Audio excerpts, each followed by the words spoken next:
Get me Will Trent. ABC Tuesday. I don't even know where he is. Will Trent is back. You thought you could hide forever? Time to come home. The series that's being called one of the best network procedurals. We're going to solve this case. Featuring new cast member Gina Rodriguez. I'm a prosecutor. We deal in truth and facts. Maybe everybody should try that, huh? Will Trent, the 2-part season premiere, begins Tuesday on ABC and stream on Hulu.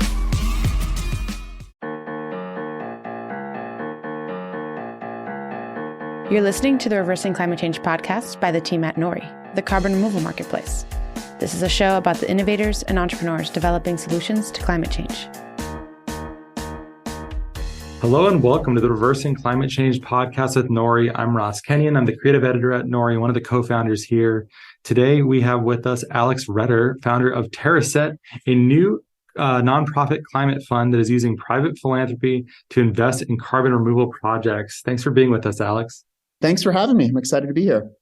I am too, although I feel like I have a -5 on my charisma stat today because I got my mouth numbed partially at the dentist, and I thought this would be fine to continue with, but I can already feel myself slurring in strange ways. Can you hear it, or am I as charming? So far, you sound great. Okay, you sound great. But if we want to pause, that's cool. If you start drooling, I won't make fun of you. So everything, whatever you want, is fine with me. Audio only for this, so it seems pretty safe to me to just continue as is. Okay, I got to ask you though the obvious. You're formerly the head of engineering at Twitter. What a title that is. You probably have a lot on your mind right now. I just want to poke that. Anything you want to say about it or not really? That's probably its own 8-hour podcast episode on itself. It's certainly wild. I think it's disappointing. I think there's certainly some changes that needed to happen at that company. I don't think what's currently happening is the right way to go about it, if it's the right way at all. So yeah, I feel really bad for people that have had to go through this inside the building, and it's a lot. And like I said, one day when you want to do an 8-hour podcast on a different topic, we can go into it in more detail. Okay, fair enough. Sorry to just spring that on you, but no, it's okay. I get asked that a lot. Yeah, you've had such a interesting career. And then on top of it, all of it, you're jet-rated aviation, you're a pilot. And I am. That's just too many things for one person to be good at, frankly. Alex, what am I supposed to do after learning that there are people like you out there? I think that's very kind, but I appreciate that sentiment. I feel like I'm very lucky to get to know a bunch of amazing accomplished people, what you're doing, what people in Nori are doing, what other people. And so I think we're just kind of all on our own little adventures doing awesome things. And I'm excited to be part of it. Yeah, I realize it's hard to receive a compliment like that. It's a strange one, but you've been involved in tech and startups from so many angles. You have a lot of larger company experience, especially early in your career. Then you worked at some small companies that later became big companies. You've been an investor both as an angel and as a GP. Now you're involved in philanthropy and carbon removal. So you've had a sort of grand tour the broad tech ecosystem, I think it's fair to say. Of all the mechanisms available to you, why are you working in philanthropy now? Right. So I think I just have like adult onset, not ADD, but wanting to do a lot of things a little bit, basically, I think is what that is. The philanthropy question is broader. So climate in general is so massive. It's not a type of startup. It's not one issue. We're talking about changing the whole way we live, the way the whole economy works, the way we grow food, the way we get around, the way we heat and cool buildings, the way we live. It's everything. And a problem of that scale can't be solved just by the government. It can't just be solved by venture capitalists. It can't just be solved by corporate commitments. It can't just be solved by philanthropy. It's really a yes and. We have to do all the things to tackle this problem. I mean, this is the biggest existential crisis of our generation, possibly maybe that humanity has ever faced. I'm not sure. And so we have to do everything. And so really Terrasets, I didn't start out wanting to get into philanthropy. I just looked around at what existed and what didn't exist and thought, what is everything we can possibly do to accelerate things? And much to my surprise, I found that there wasn't a philanthropic avenue to move money into carbon removal. And yet I talked to a lot of philanthropists. There was tons of demand to do this. And as I was mentioning before we got started, I spoke to so many people who loved the idea of what eventually became Terraset, and we figured it must exist. So we went looking for it, and we were all shocked to not be able to find it. And that's why we started it. I've heard of meetings taking place with various family offices. I know that there's larger involvement in carbon removal from, I think, like Bill and Melinda Gates Foundation or whatever it's becoming now has had. So there is some philanthropic involvement in carbon removal, but I think the average person listening, unless they work in that field, it's probably only really rich people who know how it even works. How does philanthropy work? Give us like the bird's eye view of it. Right. So I don't know if I know in general how philanthropy works, especially at the large organizational, how the Bill and Melinda Gates Foundation works. I have no idea, to be honest. It's very impressive seeing what they do from a distance. But I can tell you what we are trying to do and the gap we saw, which is there's tons of philanthropists aren't just really, really rich people. Those are the famous ones when you hear about people giving away billions of dollars. But there are plenty of people that, give $20 to their favorite organization at the end of the year or give $4 a month to something. And that matters too. And it matters for two reasons. One, summing all those numbers up actually can be a meaningful amount of money. But two, it gives people agency, like they can do something and it gets them interested and they get educated. And maybe they join a mailing list when that happens and they learn a little more and they become a small part of the solution, and a lot of people doing a little bit in the right direction adds up to something. So the reason we started Terraset is that carbon removal, we know now that just emissions, it's not carbon removal versus stopping to emit carbon. Like anything in climate, it's a yes and. We have to reduce our emissions, about 40 gigatons a year right now. We have to bring that down by about 35 gigatons a year, but there are some hard to abate industries. And so carbon removal is going to be part of the solution. The IPCC is very clear about that. But to get to 5 gigatons a year, that is a massive, where we are today to 5 gigatons a year by 2050 is a massive challenge. I forget the exact number, but we worked it out the other day, and it's something like 65% a year growth compounded year after year for 28 years. And so how are we going to do that? We have to throw everything against it. And there are some corporate commitments. Frontier is probably the most famous one, and certainly in Silicon Valley land. There are some government programs, 45Q, the IRA is helping with this. But there also is a lot of private money that was really interested. And one thing we heard was, I don't know how to get started. I don't know what projects are high quality. I don't know how to engage in these companies. It's very expensive. So I want my money to move as far as possible. That's where the tax credit comes in. And so we just saw a whole, I don't have a holistic map for you of everything every other philanthropy is doing and how it all fits together. That would probably be very expensive to figure out, even if it was knowable at all. But where we are is we're so early and we have to go really, really fast and try a lot of things. And at some point, as these things coalesce and grow, we'll probably figure out, what is the optimal way that Frontier and Terraset and the Gates Foundation and the Ford Foundation and some new government agency and a government in the EU, how those all work together. So we'll figure that out. But right now we need to start all the things and run and generate as much quick progress as possible. That was a very long wander. I don't even know if that answered your original question, but that's sort of how I think about that general area. I think it's a fine place to start. I wanted to ask you, and I hope this isn't too interrogating a way to put it. Well, I'm really, really loading a lot into this thing up front.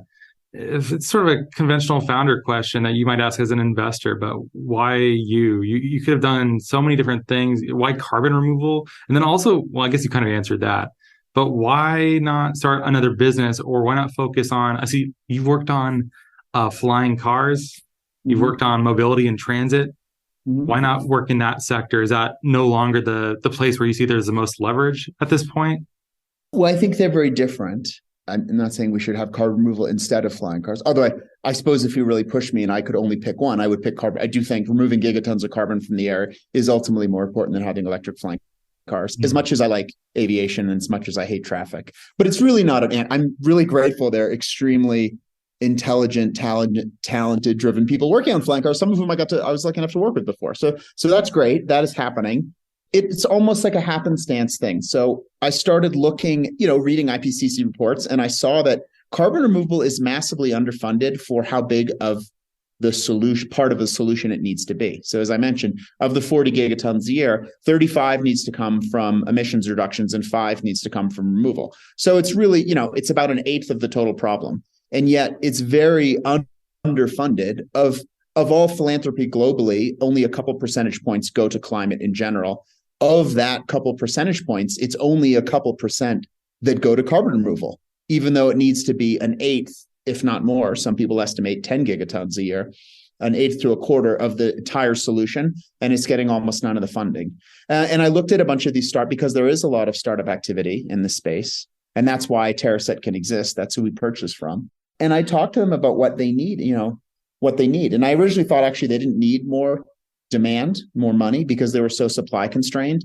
And it's not true. They need this. This is such a large scale industrial capital intensive business that they need cheap cost of capital, and people purchasing out of the goodness of their hearts and immediately retiring any credits they're given or any offsets. That is the cheapest capital you can get. Venture capital is very expensive. It used to be debt capital was relatively affordable. Even still, it wasn't free. But of course, in the interest rate environment we're in now, that's no longer true. But people purchasing just because it needs to exist and immediately retiring the carbon removal services, that is the thing that we can do to ensure that we maximize the probability that a lot of these services and carbon removal products exist over the long term. And it seems like such a simple idea. I was surprised it didn't exist already. So I looked around and tried to find it. And eventually we gave up and realized we had looked hard enough that it must actually just not exist. And so we were sufficiently annoyed by it at that point that we figured, I might as well just start it. We had Marcus Extivor on from XPRIZE recently, and we were discussing the various fundraising gaps that exist or have been filled to this point within carbon removal. And one that we singled out is that once one gets to about Series B, once you start becoming more attracted to debt financing, a lot within carbon removal dries up because a lot of companies haven't made it that far, or they just don't have enough traction to prove it. There's a couple of exceptions that have raised Series B or beyond, or they're into hundreds of millions of dollars being raised and projects being developed. Are you coming in later in that stage like that, where there's large amounts of money being moved, or are you still looking more at like the seed, Series A, pre-seed kind of area?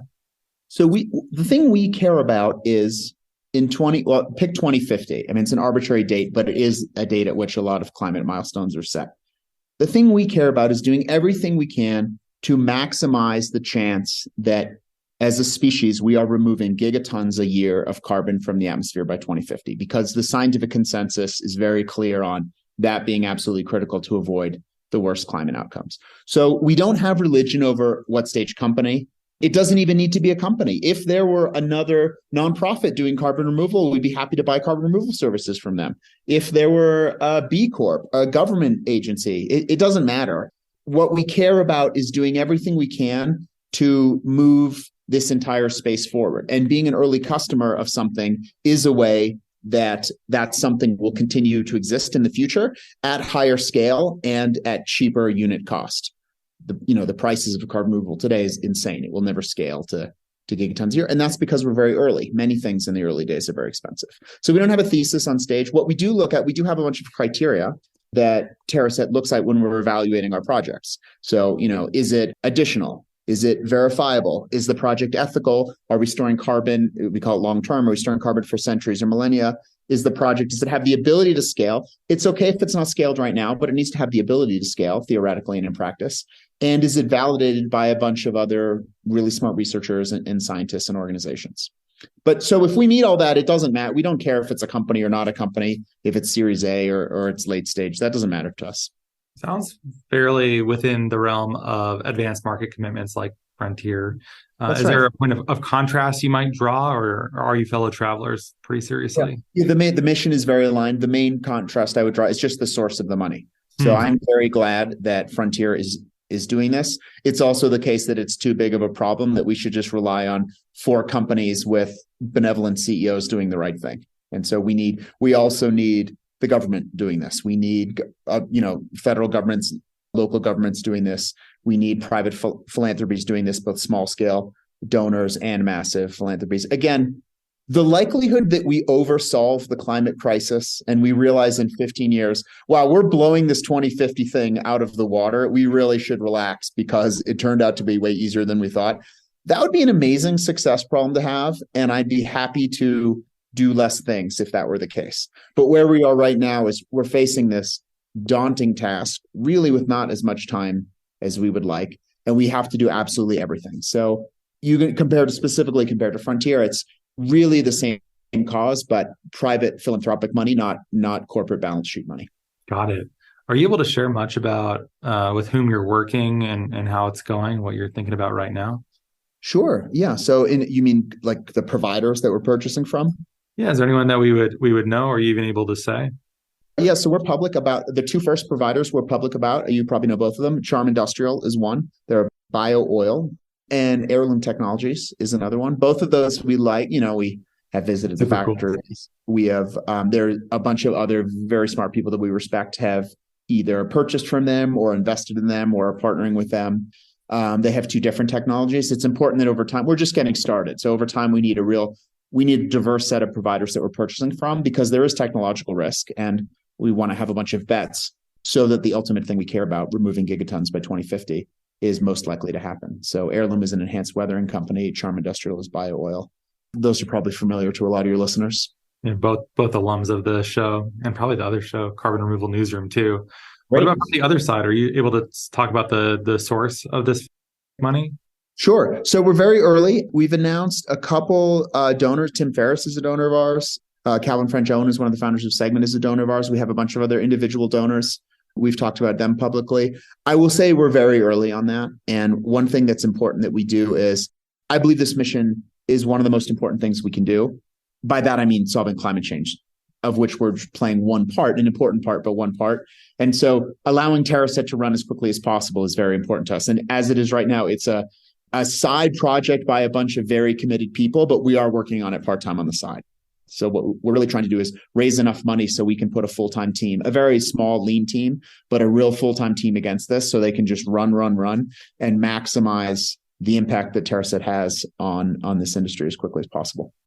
Wow. So you're on the development trail, sounds like, probably kissing babies, shaking hands, that kind of deal. I feel like it's my whole life between being a VC and this. It's always asking people for money. What's it like making VC style pitches versus philanthropic pitches? Does it feel pretty similar or is it entirely different? That's a good question. I mean, I think at its core, obviously the people are different and their motivations are different and maybe the format is different, but at its core, it's very similar. I mean, I am doing something that I believe is fundamentally extremely important and can play a meaningful role in the biggest problem we're facing as a species. And raising money, and similarly, when I'm running a VC fund, I believe that we have differentiated access and differentiated decision-making, and we can provide outside returns. So it's really about pitching, why are you doing what you're doing? What's unique and different about it? And what is meaningful to the person giving money that should cause them to give money to you instead of doing something else? So I think at a high level, it's similar. It's about what are we doing and why are we the people to do it? And what difference does it make in an additive way in the world? Do you have any sense on what kind of scale we might be able to expect? I guess your lean, mean team, most of that money is supposed to be going towards carbon removal directly, I imagine. Right. Yeah. I mean, we want to hire one full-time person. We don't duplicate research. We don't think that Terraset adds value to the world by being smarter at evaluating carbon removal projects than other people. Frontier is very good at this. They have a bunch of PhD scientists. Lower Carbon is very good at this. Breakthrough Energy is very good at this. DARPA, there are a bunch of people researching this, and we're lucky in that a lot of that research is published openly. So we don't spin up, and we will not spin up a bunch of research because we want as much money as possible to go to the advanced market commitments and actually purchasing removal of carbon. That is the thing that people donate to us for. That is the thing that adds value to the world, and the direct philanthropic effect. So that is not an area where we invest. But your answer about scale, so the ultimate scale comes from the top level climate goal. We need to be removing 5 gigatons a year. The price for that, it's sort of unclear what the price is going to be, but if it's a lot of money. If it's $100 a ton, that's $500 billion a year in 2050. It's half that. It's $250 billion a year in 2050. We're nowhere near those prices now. The early stage things, because they're so high quality, now cost between, call it $600 and $1,000, $600 and $1,200 a ton. So that needs to come down substantially. But there is a lot of money given philanthropically annually. Like I said, only 2% of all climate giving, which in turn is about 2 to 3% of all total giving, goes to carbon removal. So I do think there's a really big opportunity. But the short answer on scale is we need to grow like crazy as quickly as possible. Your focus sounds like long durability is quite important to you in selecting for these. You think that's certainly Yes. the way that much of the thinking in carbon removal has gone recently. It's also the case. There are people, we're not an offset. So we don't give offsets to people. There's no value given back to our donors. They're donating just for a better planet. But there have been people working on offsets, and there's some good ones, and there are a lot of greenwashed ones of questionable quality. And not only do you not get the benefit atmospherically that you think you're getting, but I think it also is a mark on the entire industry. So we want nothing to do with that. We are advancing the world's highest quality, most permanent, durable, long-term stored carbon removal that exists. We are willing to buy very expensive projects today because we believe that by doing that, they will scale and ultimately become cheap. But it's not an offset game. In fact, you don't get offsets. We buy carbon removal, we don't buy offsets. It's not a minimizing price per ton game. It's none of those things, because what the planet needs is long-term, durable carbon removal and storage. I love the focus on getting out of the price per ton and carbon accounting framework, which I feel is quite a dead end. I much prefer how much impact can you have with your dollars if you're pushing technology down the cost curve. It doesn't matter how many tons you're able to be claimed. Like, how much does that really matter relative to your impact? I think being able to free yourself from that opens up a lot of new possibilities that are really powerful. It is a good for the planet if we suck carbon out of the air today. Full stop. It doesn't matter. And more is better, obviously. But I don't care what you're doing in your personal life, that you feel guilty or not guilty, or you're trying to cancel something. I don't care about any of that. It is a good thing for everyone on the planet, everyone and every living thing, to remove carbon. And so we allow philanthropists to move that forward. Full stop. It sounds like kind of an easy sell, especially in Silicon Valley. Is it okay to be making this? I think there are the people that do this sort of thing all the time, I think. Well, I do joke, like, thank goodness this is a nonprofit, because I think this is the world's simplest, least defensible idea. People ask, why don't other people do that? And I always say, please go do it. It would make me so happy. I want everyone to do this all the time. Wait, which is the least defensible part of it? Terraset, I think it's, we have the right to purchase carbon removal. Yeah, and use philanthropic organizations and donor advised funds and foundations that need to move through this 501c3 machine. We're going to do this to do a thing that's good for the planet, suck carbon out of the air. It seems so simple. I was shocked no one was doing it. I wish everyone would do it. But for better or for worse, here we are, and we're doing it. And I'm excited about it. And I'm excited to scale it. Why is it that way? I could also see it being so easy a sale, but I guess that you're saying people are just used to maybe a more quid pro quo kind of relationship where you work. Is it something like that? Oh, I don't know. I was just commenting in general on why this doesn't exist. There's no secret sauce that no one could do. It's just, we're just doing it. I don't know. I don't know if fundraising is ever easy. I mean, here are some things that make it easier than fundraising for other things. Everyone knows, I think this is the world's biggest problem, or I should qualify. The people that don't know that are not going to be convinced by me, and probably aren't our target donors. So I tend to not spend much time convincing them to give money to Terraset, because it would never work. So we have massive interest. That's one thing that really blew me away, how much interest there is for this. So that helps us. There are more public commitments about climate. Obviously, younger generations care about this more. There is also, I haven't directly seen this helping us, but I think it will over time. There is a well-documented massive transfer of wealth happening to millennials and younger, as older people pass down their estates. And so I'm hoping is that as that money falls into the hand of folks that care about climate more, that will accelerate all sorts of action on climate, not just Terraset, not just philanthropy, but all sorts of action. But I'm not going to sit here and say fundraising is easy, because it's not. Fundraising is hard. Is there a parallel problem where sometimes in fundraising, you'll have people who are like, this happens in Hollywood. It happens everywhere, I think. But I love the project. It's a great idea. We're not going to lead, but we'll definitely follow. So come back to us. And you're just like, I guess Tim Ferriss is kind of a lead, right? He's like a lead donor. He's a nice person to dangle in front of people. Does that dynamic happen when you're fundraising for philanthropic purposes too? Or I'm well familiar with that dynamic from raising my own funds on the venture side, from funding other companies and hearing what VCs ask about. That doesn't, you mentioned Tim. I'm super thankful and grateful that he donated to us in the early days, and also that we were allowed to use his name on our website. I'm super thankful for that. It does take these early pioneers who just say, yeah, this makes sense. Let's do it. I also think it's a momentum begets momentum thing a little bit. So it should get easier over time, which is why I'm so especially thankful for the early people, the famous ones like Tim and the other people that are just doing the right thing and doing something a little bit different, which I think is what we are. If someone's listening and they want to participate, do they need to be accredited in this sort of way? Is there possibilities for smaller donations? Oh, okay. Yeah. Yes. Think of this the way you might, at the end of the year, you might give $20 to the American Cancer Society because that's affected your family. Or you might give $10 to a local soup kitchen because you care about food insecurity. We're that. You can go to terrasetclimate.org. There's a little link to donate. You could donate $1 if you wanted to donate to us. Or, you can email me, and if you want to wire me $1 million, that's great too. I would love to talk about that. But no, this is one thing that we care about, is really making this easy for everybody. There's tons of demand to take action on climate. And I think there's more demand than people know exactly what to do. And the average person can't go research 20 carbon removal companies. I suppose they could. And just try to call them and ink advanced market commitment deals with all of them? I'm not really sure how that would work. So we try to make it really easy. We do that work for people by leaning on the research of other really smart organizations, like I mentioned, and just make it really easy for everyone to participate. And they can do so at any level. It's like those, like donating to NPR. There's the $5 level and you get the free tote bag, although we actually don't mail anything out because it's silly. The $50 level and you get the AM radio or whatever. We just want to meet people where they are, and if they want to participate, we're super grateful.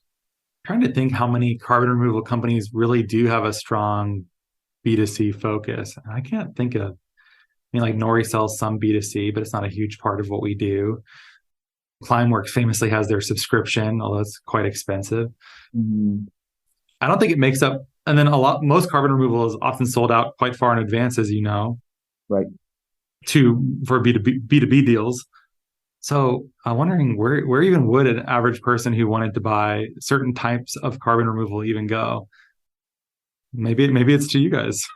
I hope so. And if they find something else to do, they should do that too. I mean, a benefit of us, because we're a 501c3, is it's a tax write-off for you. So you are doing a thing that is good for the planet, and the tax code is written so that gives you a tax benefit. So, for people living in California, where the marginal tax, and who above a certain income level, I don't know what the marginal tax rate is these days, but it's over 50%. So you're really getting over half off while doing something which is good for the atmosphere and it's good for the planet.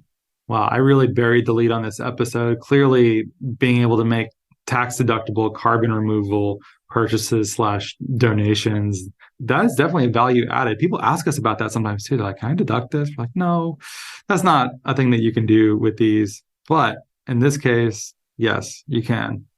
Right. Yeah, you can, because it's the key with 501c3s is and I'm not a tax lawyer or an accountant of any sort, but if you're doing a thing for which you don't get a benefit back, that is a tax deductible behavior. So if you give money to a soup kitchen and they feed someone else, that is tax deductible. If you just buy soup and eat it, that's just grocery shopping, right? And so this is you don't get offsets from us. You don't then get to go say that your vacation was net zero, any of this garbage. You're just doing something which the planet needs, and as a side effect, helping to contribute to an industry that needs to scale very quickly. Is there anyone else? As far as I know, there isn't anyone else doing it. Like I said, I would welcome them. I would love more people to be. This is not a company where we worry about competition, right? We are literally all in this together, stuck on the same little pale blue dot. So it would be great if there were, but as far as I know, I don't know anyone that's doing exactly what we're doing.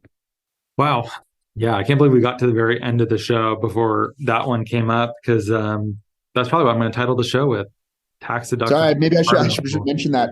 I think I spend so much time thinking about like the problem and how we solve it and the size of the solution. I spend a little time thinking about the underlying mechanics and donation receipts and all that kind of stuff. But I probably should have led with that, because that is really meaningful for the people who purchase through us. That is meaningful. I mean, you can think of it basically as your money going twice as far. I mean, it depends on your marginal tax rate, but basically your money is going twice as far through us.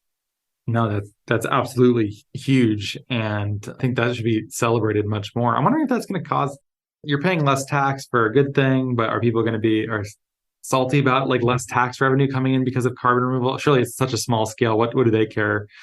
Well, I mean, do people get angry that people donate to the Cancer Society and advance cancer research? There's like reactions sometimes against philanthropy as billionaires and millionaires shaping policy without going through the legislature and stuff like that. So there was this crazy thing when Yvon Chouinard gave away Patagonia and people started complaining, well, it's just a tax, right? If you're like, if you give away 100% of your net worth, that is not an effective, no wealth advisor would tell you to do that to minimize your taxes. That is not why he did that. And, you know, anyone that knows him, it's really clear that's not what it is. That said, you know, having seen the internet before and having worked at Twitter, haters gonna hate. So I'm sure no matter what you do, someone will decide you're a big jerk for doing it and you shouldn't do it. But I don't care about that. Fundamentally, this is a very important thing. Solving climate change is a very important thing. This is one piece of the puzzle. We should go do all the things. If someone wants to get involved, where would you direct them? It depends how. So if you want to start donating every month, go to terrasetclimate.org. If you want to read more about us, terrasetclimate.org. You can write us hello@terrasetclimate.org. We're very lucky in that the public launch went about as well as it could have. And so we're a little bit behind in email, but we do read all the emails and we'll get back to people as soon as possible. And we're looking for, you know, volunteers, donors, people that know about new projects that we can find once the donation level as it continues to grow. So yeah, I would say go to our website and even shoot us a note at hello@terrasetclimate.org. Cool. Well, links are in the show notes. Thanks for hanging out, Alex. This was really fun, Ross. Thanks for having me. I hope you feel better. You did great. I never would have, unless you had told me about the dentist thing, I never would have known. It was great. I had a couple moments where a word, I'm sure when I listen back, I'll be like, oh, those R's really gave me a hard time today. But I have those moments all the time. I had them 10 times on the show and I have no excuse. I didn't see the dentist today. So I wouldn't worry about that at all. Well, maybe it's humanizing. That's good too. Hey, thanks so much for listening. I hope you had a great time with Alex and I. If you'd like to follow along with Terraset, there's links in the show notes. Go look there. Give us a great rating and review on Apple Podcasts or Spotify. We really do appreciate it. Send it to a friend. And thanks so much for listening.